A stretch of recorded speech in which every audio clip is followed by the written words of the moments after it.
Bonjour et bienvenue sur DevLabs, votre laboratoire de développement personnel. Aujourd'hui, nous allons voir ensemble comment mettre en place des routines. Alors, qu'est-ce qu'une routine et à quoi ça sert une routine? Alors en fait, une routine, ça consiste à mettre en place des bonnes habitudes qui vont vous aider en fait à obtenir des résultats au plus vite en fait, tout simplement. Prenons un exemple, si vous aimez, je sais pas, méditer par exemple pendant 5 minutes ou lire un livre un roman ou un livre de développement personnel ou autre pendant 15 minutes chaque jour, ou pratiquer une activité sportive 2 à 3 fois par semaine, et ben ça, ce sont des routines en fait que vous mettez en place, c'est-à-dire vraiment des bonnes habitudes qui vont vous permettre, au fil du temps que vous allez tout simplement les mettre en place, qui vont vous permettre d'obtenir des résultats plus rapidement avec un minimum d'efforts. Alors, il y a beaucoup de résultats de recherche qui ont montré que en fait, plus on est capable de mettre en place et de se tenir une routine quotidienne, plus on a de chances en fait d'arriver rapidement à ses objectifs. Donc, prenons un exemple très simple, hein, vous avez ces leaders, voilà, souvent des entrepreneurs qui vous disent qu'il faut se lever à 4 heures du matin et qui font un certain nombre de routines avant de commencer leur journée d'entrepreneuriat. Ça, c'est un exemple, on verra après que c'est pas forcément toujours un bon exemple, mais en tout cas, c'est un exemple très clair de routine. Alors évidemment, l'intérêt de pouvoir mettre en place ce rituel, c'est aussi un petit peu d'évacuer toutes ces activités, toutes ces tâches de votre agenda et de les faire de manière automatique, ce qui va vous permettre de gagner un temps considérable et gagner surtout en efficacité. Donc en fait, très souvent, d'ailleurs, on met en place des routines, des choses qu'on n'a pas forcément le temps de faire pendant la journée, et puis ça nous permet de les mettre en place et dans un temps défini et de pouvoir, en tout cas, y consacrer du temps.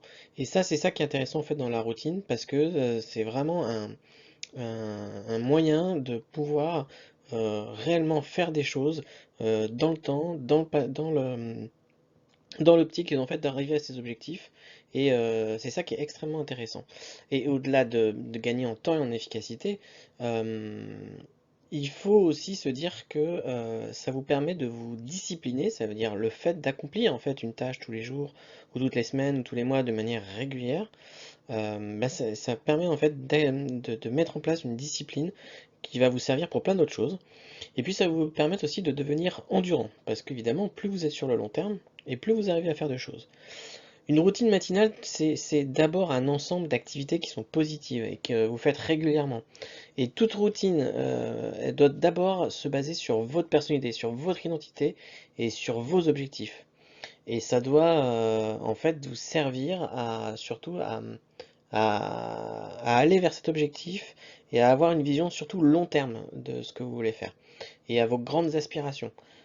C'est pas pour réaliser une tâche que vous sauriez faire en 2 jours. Non, une routine, c'est vous avez un but avec un objectif de temps et c'est cette routine qui va vous permettre petit à petit tous les jours d'arriver à cet objectif. Voilà à quoi ça vous sert en fait de mettre en place des routines. Alors comme je disais tout à l'heure, on avait l'exemple du leader ou de l'entrepreneur qui se lève à 4 heures du matin. C'est pas forcément bon en fait pour soi, tout simplement parce que vous avez des gens qui sont du matin, des gens qui sont du soir, hein, tout simplement. Et si vous êtes jamais vous n'êtes pas du matin, alors là vous pourrez faire tout ce que vous voulez, vous allez vous réveiller fatigué, vous allez faire votre routine et vous arrivez le soir encore plus fatigué finalement, donc vous n'allez finalement pas avoir des journées qui soient les plus efficaces possibles. Donc en fait il faut vraiment écouter son rythme biologique le but c'est vraiment d'y aller au fur et à mesure. Euh, c'est ça en fait le grand secret en fait quelque part pour établir une routine, en fait c'est de se connaître, tout simplement. C'est connaître en fait sa manière de fonctionner et c'est ce qui va faire que vous allez arriver à mettre en place des routines qui soient les plus efficaces possibles. Donc euh, le but en fait, si vous voulez, c'est plutôt voilà, de connaître son rythme biologique naturel, essayer de l'exploiter au mieux possible. Tout à l'heure, je vous disais, est-ce que vous êtes du matin, est-ce que vous êtes du soir? Ça, c'est quelque chose de très important à savoir.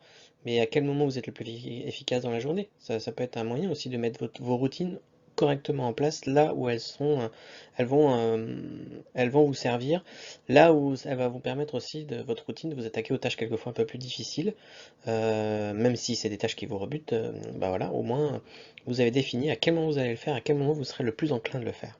Voilà aujourd'hui à quoi sert une routine et ce que c'est qu'une routine. Alors maintenant, moi j'ai défini en fait simplement quelques principes, j'en ai défini 5. Alors il peut y en avoir beaucoup plus hein, pour mettre en place des routines efficaces, mais j'ai trouvé que pour moi c'était les 5 les plus représentatifs pour avoir une routine qui soit la plus efficace possible. Donc on va voir ça.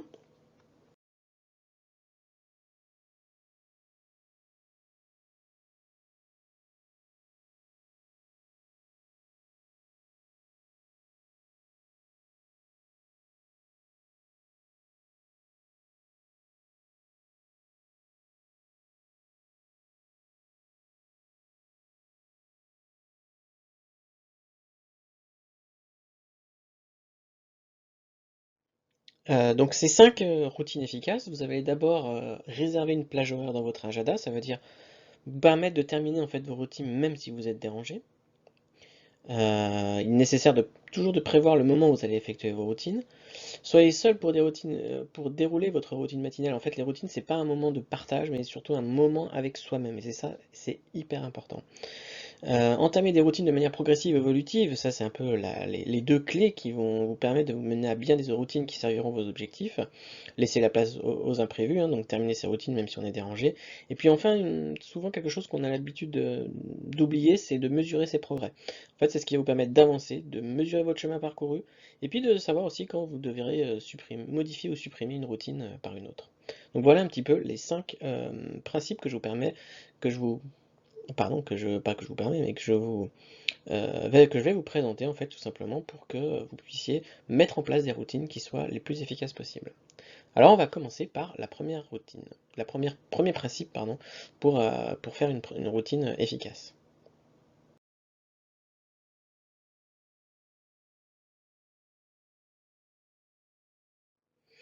Alors ce principe numéro un, donc réserver une plage horaire dans votre agenda. Alors comment faire en fait? Tout simplement, bah, c'est assez simple, hein, vous prenez votre agenda et vous allez définir le rythme que vous voulez. Et surtout, une plage horaire. Alors très souvent, les routines, c'est des routines d'une heure. Faut jamais faire plus, parce que plus d'une heure, là vous entrez déjà dans les tâches que vous devez faire dans la journée. Moins d'une heure, c'est déjà très très bien. Il faut bien comprendre une chose en fait, c'est que votre cerveau, c'est d'abord, comment dire, un objet que vous devez en fait façonner à votre manière, à la manière dont il doit penser, dont il doit réagir, dont il doit vous soutenir. Et le fait en fait de mettre ce créneau dans votre agenda, c'est c'est en fait c'est la première brique à faire, parce en faisant cela, vous mettez quelque part en condition pour accomplir votre tâche et votre objectif. Et cette mise en condition, elle tient aussi au fait de tenir dans la durée pour pouvoir les ancrer. Et il y a un fait scientifique, alors scientifique, on va dire, moi je dirais qu'il est plus statistique, mais dans différents types de recherches, il a été dit qu'il faut en moyenne 21 jours pour ancrer en fait une nouvelle habitude et une nouvelle routine. C'est le nombre de jours un peu minimum, c'est-à-dire, alors moi je dirais plutôt qu'ils vont entre 20 et 30 jours, et ça veut dire qu'à bout d'un moment, cette routine, bon, au départ vous allez sûrement vous mettre des rappels, tout ça pour pouvoir la faire, mais à un certain moment, vous allez voir que ça va devenir automatique, comme le matin, se laver les dents par exemple, ça va devenir quelque chose de très automatisé que vous allez faire sans vous en rendre compte. Et c'est là, d'ailleurs, que vous pourrez considérer que votre routine est vraiment euh, la plus efficace possible. Ensuite, choisissez aussi des activités, je l'en parlais déjà un peu tout à l'heure, en fonction du moment de la journée. Euh, Très souvent, quand on parle de routine, on met toujours, ben, vous faites 30 à 45 minutes le matin et puis c'est tout. En fait, une routine, c'est pas ça, hein. Encore une fois, une routine, c'est des bonnes habitudes que vous avez dans la journée. Mais cette habitude, elle peut être le matin, le midi, le soir. Peu importe, il faut surtout qu'elle soit faite en fonction de votre moment, là où elle soit le plus efficace pour vous. Donc, il n'y a pas de conseil générique en fait à donner là-dessus, puisque c'est vraiment en fonction de votre personnalité et de la manière dont vous fonctionnez qu'il faudra choisir quels sont les moments où elle serait plus enclin de mettre en place votre routine. Euh, voilà, ça c'est quelque chose de hyper important. Euh, alors, si vous savez pas trop comment faire au départ, ce que vous pouvez, c'est au moins créer des routines sur les deux moments clés de la journée. C'est simple, ce sont le lever et le coucher. Voilà, la manière dont on démarre en fait la journée, elle est déterminante. Euh, donc autant mettre toutes les chances de son côté pour que les choses se déroulent à son avantage. Euh, les routines en fait du lever et du coucher sont très complémentaires.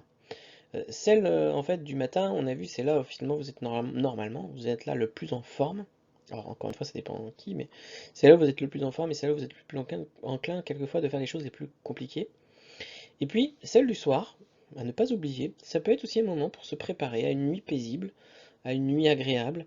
Et puis il y a un proverbe hein, qui dit bah, on se lève comme on se couche. Donc quitte à se réveiller frais, tonique, en pleine activité, vraiment avec de l'énergie, bah, autant se coucher aussi le plus paisiblement, le plus tranquille possible pour que votre nuit soit la meilleure possible.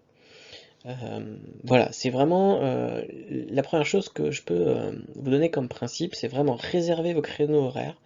Mettez vos routines là où elles sont les plus importantes. Choisissez des activités vraiment en fonction du moment de la journée où ça va être le plus efficace pour vous. Et pour commencer, vous pouvez toujours créer des routines au moins au lever et au coucher. Vous verrez que ça va vous apporter énormément de choses. Euh, un dernier exemple, vous avez Hal Elrod, j'en parlerai tout à l'heure quand on verra la section des livres, qui est auteur du livre Miracle Morning. Et en fait, lui, il recommande notamment 6 ingrédients si vous ne savez pas trop par quoi commencer comme type de routine. Ce qu'il appelle les savers, alors c'est en anglais, mais le S en fait c'est pour le silence, le A pour l'affirmation, le V pour la visualisation, le E pour l'exercice physique, le R pour reading, c'est-à-dire pour lire, et le S pour scribing, ça veut dire écrire. En fait, le but, ce qu'il dit, c'est qu'il faut finalement un moment pour soi, pour faire un peu d'introspection, se donner des informations positives dans son esprit, visualiser ses objectifs, se déstresser, de se décontracter en fait par de l'exercice physique, apprendre quelque part par la lecture, apprendre toujours quelque chose, et puis le fait d'écrire, ça peut aussi permettre de calmer un peu le flot de pensées que vous pouvez avoir dans la tête. C'est un peu, voilà, lui il part sur ces éléments-là pour le Miracle Morning, donc c'est-à-dire lui il est plutôt sur les routines du matin, alors à contraire de ce que je viens de vous dire, lui il présente rien le soir, mais en tout cas pour lui c'est ses routines les plus importantes, c'est-à-dire que si vous ne savez pas par quoi commencer, commencez déjà par celle-ci, c'est les plus importantes. Moi je les fais pas tous par exemple, la partie visualisation je la fais pas, lire je le fais pas à ce moment-là, et écrire je le fais pas non plus par exemple, parce que moi ça m'apporte beaucoup moins de choses, ou je le fais à différents moments de la journée. Mais en tout cas, voilà, ça peut être intéressant pour vous, si vous ne savez pas par quel type de routine commencer. Essayez de commencer par celle-là, et je reparlerai tout à l'heure du livre de Hal Elrod. Et bien on va passer maintenant au principe numéro 2.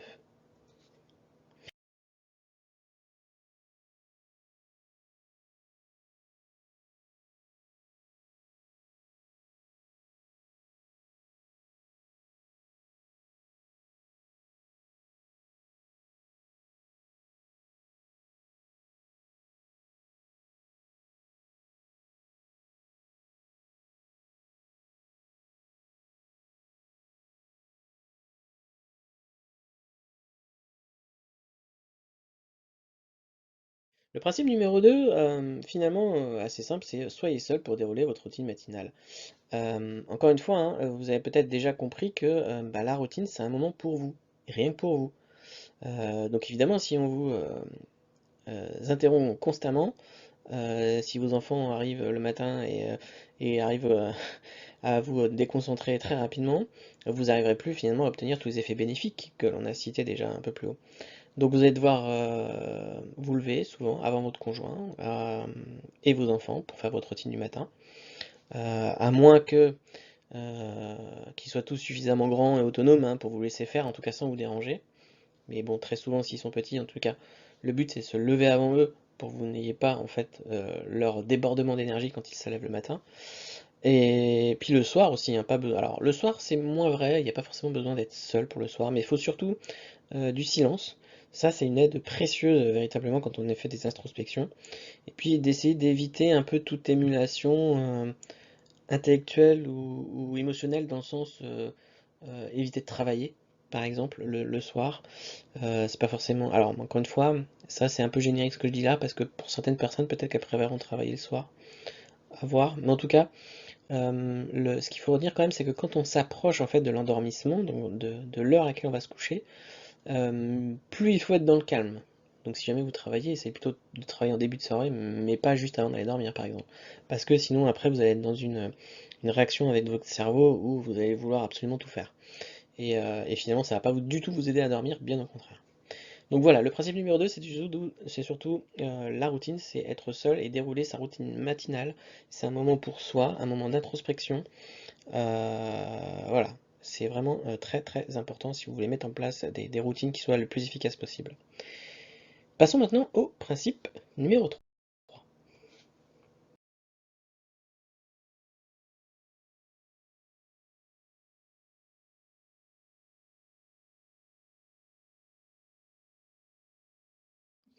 Alors le principe numéro 3, qui est finalement peut-être le plus important, surtout quand on commence à mettre en place des routines, c'est d'y aller de manière progressive et évolutive. Alors qu'est-ce que ça veut dire?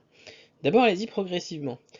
Souvent, quand on commence à mettre en place des routines, on est hyper énergique, on a envie de tout faire. On fait une liste d'activités longue comme le bras, parce que vous savez que ces activités-là, ça va vous aider à gagner en sérénité, en efficacité. Vous êtes du coup au taquet, et ben, vous passez souvent du zéro routine, c'est-à-dire que vous faisiez strictement rien, à 60 minutes d'activité, quelquefois limite intense.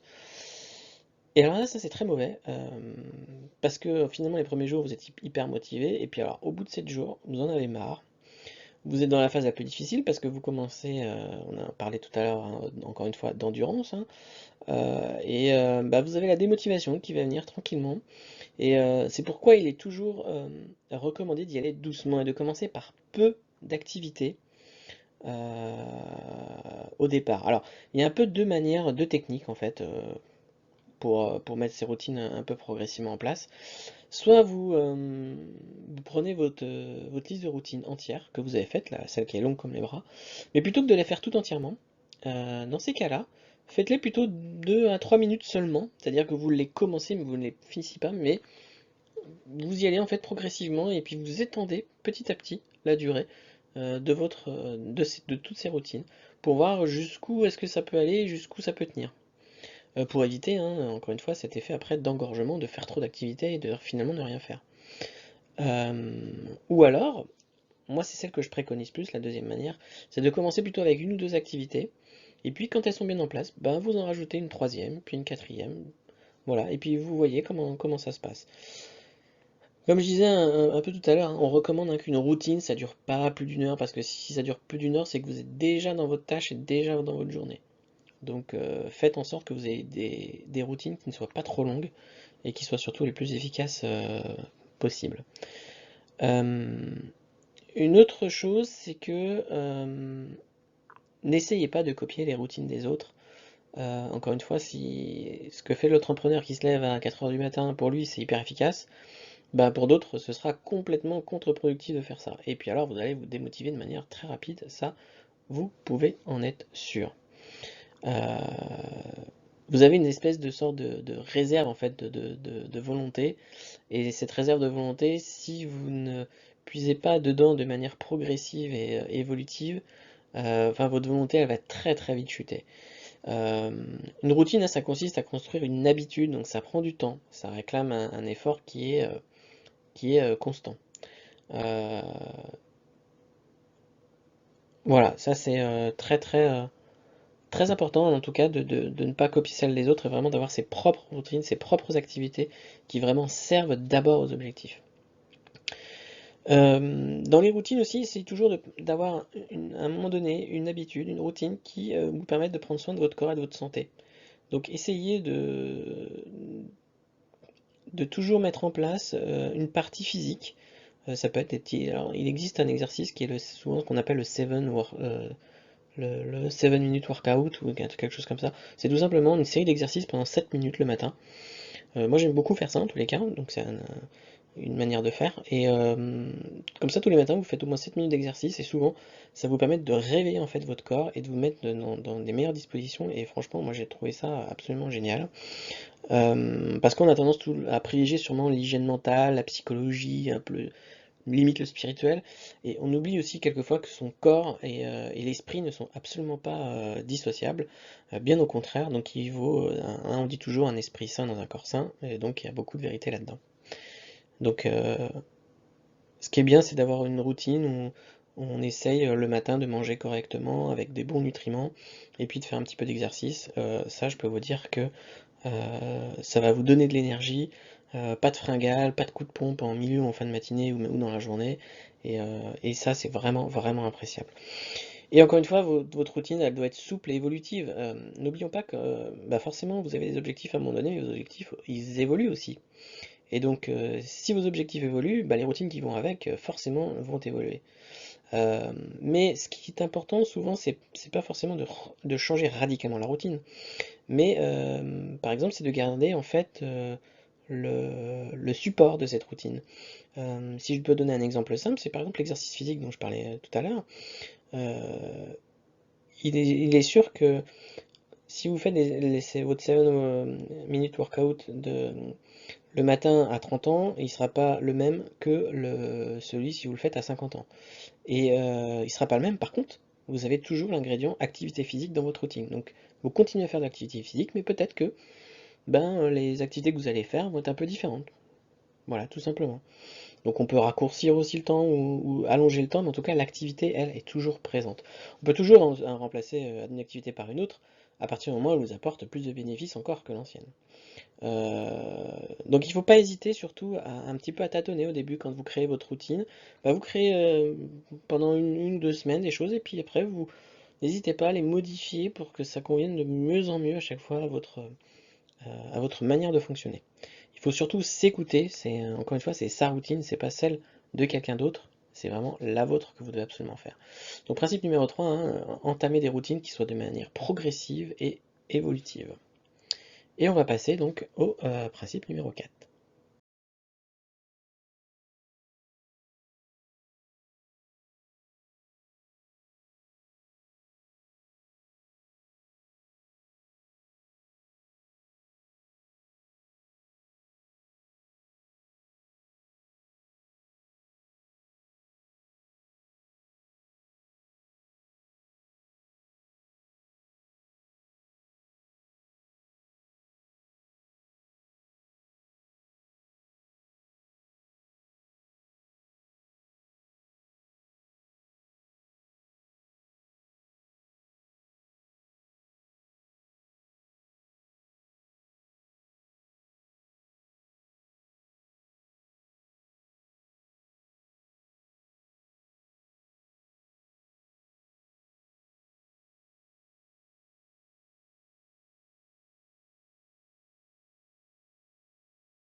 Alors, le principe numéro 5, c'est, comme je disais un peu en intro, c'est un principe très souvent que l'on ne fait pas ou qu'on a tendance à oublier de faire, c'est de mesurer ses progrès.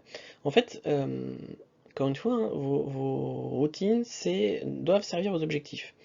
Elles vous sont personnelles, elles correspondent à votre nature biologique, à la manière de fonctionner.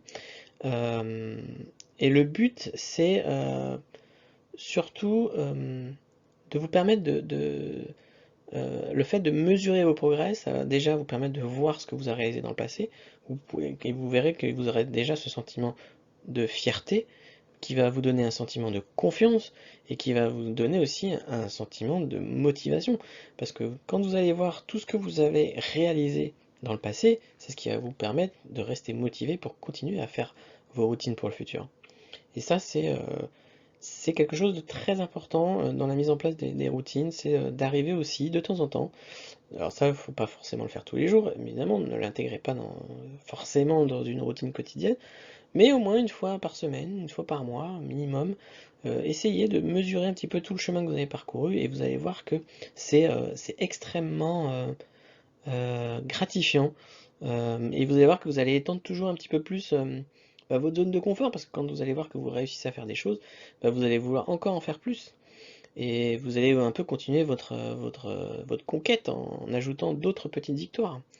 Et ça, c'est extrêmement intéressant quand vous arrivez à mettre ça face à vos routines, parce que c'est vraiment ce qui va vous permettre de les garder en fait sur le long terme.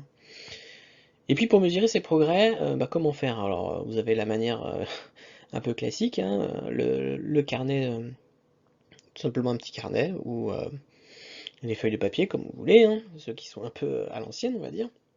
Et puis vous marquez toutes vos activités au fur et à mesure des jours, et puis ce que vous avez fait, ce que vous peut-être aussi vous n'avez pas fait. Ça peut aussi vous aider en disant ah mince tiens ça j'ai pas fait, oh là là.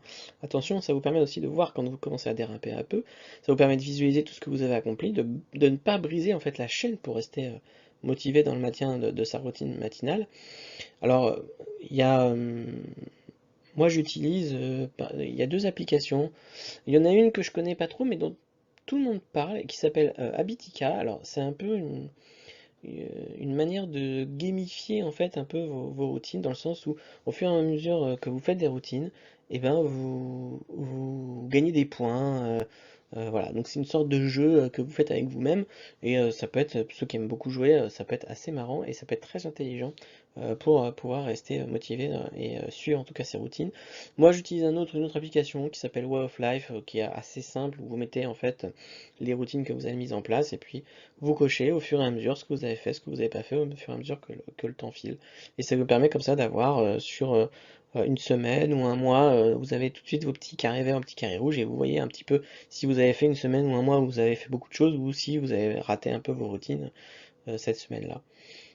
Voilà, c'est extrêmement simple. Alors vous en avez beaucoup d'autres des applications, hein, autres qu'Habitica ou que Way of Life, mais vous en trouverez plein.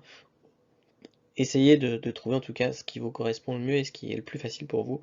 L'idée étant voilà, de pouvoir tout noter, et de pouvoir aussi, ce qui est toujours bien, c'est d'arriver à visualiser sur une échelle de temps un petit peu tout ce que vous avez fait. Ça c'est génial. Donc voilà, mon principe numéro 5 pour mettre en place une bonne routine, en tout cas, c'est de mesurer aussi ses progrès. Alors maintenant, on va passer aux avantages et aux inconvénients.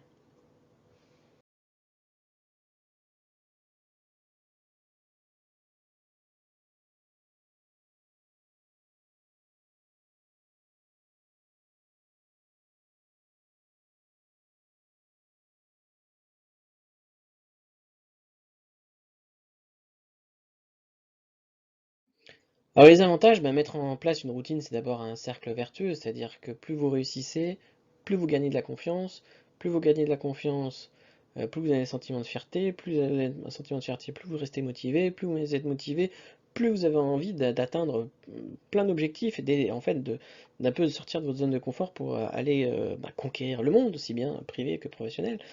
Euh, En tout cas, ça c'est très motivant, ça a vraiment un impact sur la confiance et l'estime de soi.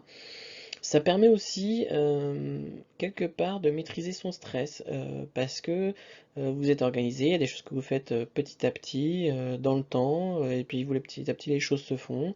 Et donc c'est moins stressant en fait, parce que vous avancez en fait de manière progressive. Et du coup, vous avez la sensation aussi de pouvoir vous reposer sur vous, dans le sens où bah, vous savez que si vous êtes capable d'être endurant, de mettre en place des choses sur du long terme, et vous savez vous y tenir. Et donc ça permet de se reposer sur soi. Et ça, c'est pas négligeable en termes de sensations et en termes de pouvoir personnel. Voilà un peu les avantages.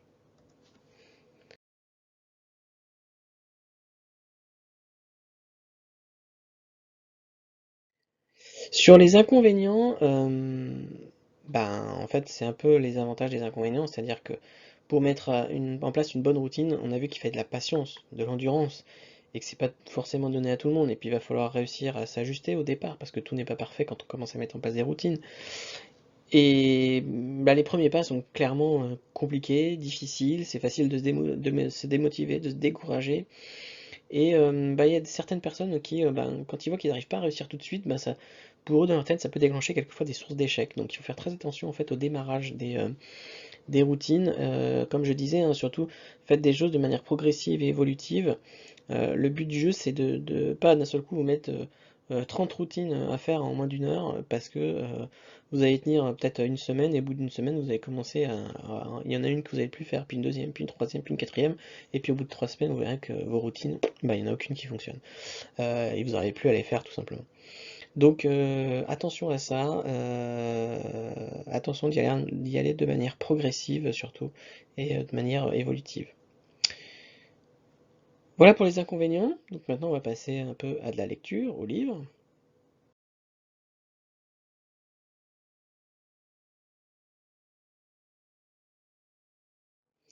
Alors deux lectures, alors il y en a un, j'en ai déjà parlé tout à l'heure, c'est le Miracle Morning de Hal Elrod, donc notamment avec les Savers, où bah, pour lui démarrer sa journée par un moment rien qu'à soi, bah, c'est comme commencer une nouvelle aventure chaque matin. Et pour lui, il appelle ça un peu le miracle, d'où le nom du Miracle Morning, dans le sens où il a l'impression que ce moment de calme, où il lui fait, donc on a vu, hein, le moment de méditation, d'introspection de soi, de positivité, de lecture, d'activité physique, pour lui c'est quelque chose bah, qui est juste primordial pour lui dans sa vie, et c'est ce qui lui permet en fait d'avancer de manière très rapide dans ses objectifs.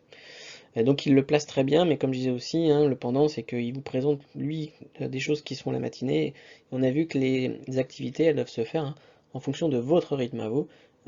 Donc il faut un petit peu mesurer, hein, ce qu'il dit dans son livre à l'Elrod, même si son livre est très bien expliqué, très sympa, avec une grosse communauté aussi derrière, puisque ça fait longtemps qu'il a présenté ce livre, donc c'est assez intéressant. Et puis un deuxième livre, en fait, qui est un peu différent de celui du Miracle Morning, qui est un peu plus global, par rapport aussi à ce que je vous ai expliqué. Ça s'appelle Bien dans ma vie, bien dans mes routines, de Stuart Farrimon. Et bah lui, en fait, il décrypte un peu tout ce qui se passe dans notre corps, et puis il essaye de déconstruire un peu les idées reçues, pour nous aider à adopter des nouvelles habitudes qui soient beaucoup plus bénéfiques pour nous, beaucoup plus saines. Euh, et c'est intéressant parce qu'il passe un petit peu par le prisme de la science, en expliquant en fait les effets que peuvent avoir les bonnes habitudes et les mauvaises habitudes, hein, donc les routines. Et donc c'est un livre aussi extrêmement intéressant à lire si vous voulez aller un peu plus loin en fait sur les routines. Euh, voilà, donc pareil, hein, comme d'habitude, vous trouverez aussi beaucoup d'articles, hein, sur Internet qui vont vous permettre de construire ces routines. En tout cas, il y a beaucoup de choses que vous pourrez lire, et si vous voulez vraiment approfondir ce sujet. Voilà.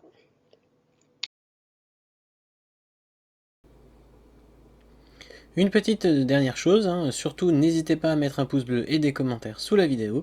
J'ai hâte de voir vos retours, hein, dans les commentaires, poser des questions, donnez-moi votre ressenti si cela vous a aidé.